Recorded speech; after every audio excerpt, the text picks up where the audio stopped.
বৃষ্টির দিন আর এক থালা খিচুড়ি, এর থেকে ভালো কম্বিনেশন বাঙালির আর কি হতে পারে, তাই না? বাইরে টুপটাপ বৃষ্টির শব্দ, আর থাকবে সঙ্গে এক থালা খিচুড়ি, সঙ্গে আলু ভাজা বা অন্য কিছু। জমে যাবে পুরো দিনটা, সকালের ব্রেকফাস্ট বা ডিনারে। তো আজকে সারাদিনই তো বৃষ্টি বৃষ্টি পড়ছে বাইরে, আর আমি কিন্তু বানিয়ে ফেলেছি খিচুড়ি। খিচুড়ি তো আমরা অনেকভাবেই খেয়েছি। তোমরা কি কখনো এই ডিম দিয়ে খিচুড়ি খেয়েছো বা পেঁয়াজ দিয়ে? তো আজকে আমি একদম সিম্পলভাবে বানাবো খিচুড়িটা। জাস্ট কিছুক্ষণ সময় লাগবে। আর এইদিকে বাইরের ওয়েদারটা দেখো, অসাধারণ পরিবেশ কিন্তু রয়েছে। তো হ্যালো এভরিওয়ান, সবাই কেমন আছো? আশা করছি সবাই খুব ভালো আছো। তো আমার একটা ছোট্ট ব্লগে তোমাদের সবাইকে স্বাগতম। বাইরে তো টুকটাক বৃষ্টি হচ্ছে, বৃষ্টির শব্দে তো পুরো ঘুম পেয়ে যাচ্ছে। তো আজকে তো তোমাদের বললাম খিচুড়ি রান্না করব, আর খিচুড়িটা একদম অন্যরকমভাবে করব। তো অন্যরকম কিভাবে? দেখো, আমি এদিকে কিন্তু 3টে ডিম নিয়ে নিয়েছি। 3টে ডিম একদম ভুজিয়া করে ভেজে নিয়েছি, আর এদিকে আলুটা আগেই ভেজে রেখেছি।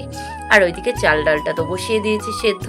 আর যে ফোড়ন দেবো, দেখো এতে আমি সর্ষের তেল দিয়েছি। সর্ষের তেলে কয়েকটা শুকনো লঙ্কা, একটু পাঁচফোড়ন আর একটা তেজপাতা দিয়ে দিলাম। এবার যেই পাঁচফোড়নটা ভাজা ভাজা হয়ে যাবে, তারপর আমি বড় সাইজের দুটো পেঁয়াজ নিয়ে নিয়েছি। তো পেঁয়াজ দুটো একটু ভালো করে ভাজা ভাজা করে নেব। এই কিন্তু মশলা কোনো বাটা কাটার ঝামেলা ছাড়াই কিন্তু রেডি হয়ে যাবে খিচুড়ি। তো যতক্ষণ আমাদের পেঁয়াজটা ভাজা না হয়, আমরা একটু অপেক্ষা করব। আর এইদিকে দেখো, আমার খিচুড়ির যে চাল ডালটা বসিয়েছি সেটাও কিন্তু সেদ্ধ হয়ে গেছে। আর তোমাদের সাথে কথা বলতে বলতে দেখো, আমার পেঁয়াজটাও কিন্তু ভাজা হয়ে গেছে। আর ওইদিকে আমি খিচুড়িতে হলুদ লবণ সব দিয়ে দিয়েছি। আর দেখো, পেঁয়াজটা যে একটু লাল লাল ভাজা হবে, টোটাল মশলাটা তেল শুদ্ধ আমি হাঁড়িতে দিয়ে দিয়েছি। তোমরা চাইলে এটা কড়াইতেও করতে পারো, কোনো সমস্যা নেই। দিয়ে মিক্সড করে দেব। আর এরপরেই যে ডিমটা আমি ভেজে রেখেছিলাম, সেই ডিমটা এতে অ্যাড করে দেব।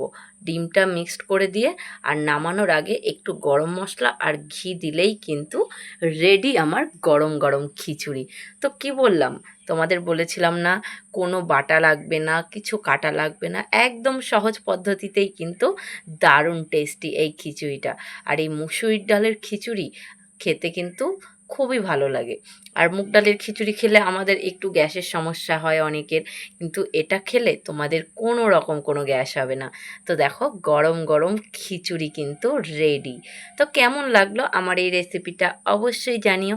আর তোমরা আজকে বৃষ্টির দিনে কে কী লাঞ্চ করলে বা কে কী ডিনার করবে, অবশ্যই কিন্তু তোমরা কমেন্টে জানিও। তো কেমন লাগলো অবশ্যই জানিও। সবাই ভালো থেকো, বাই।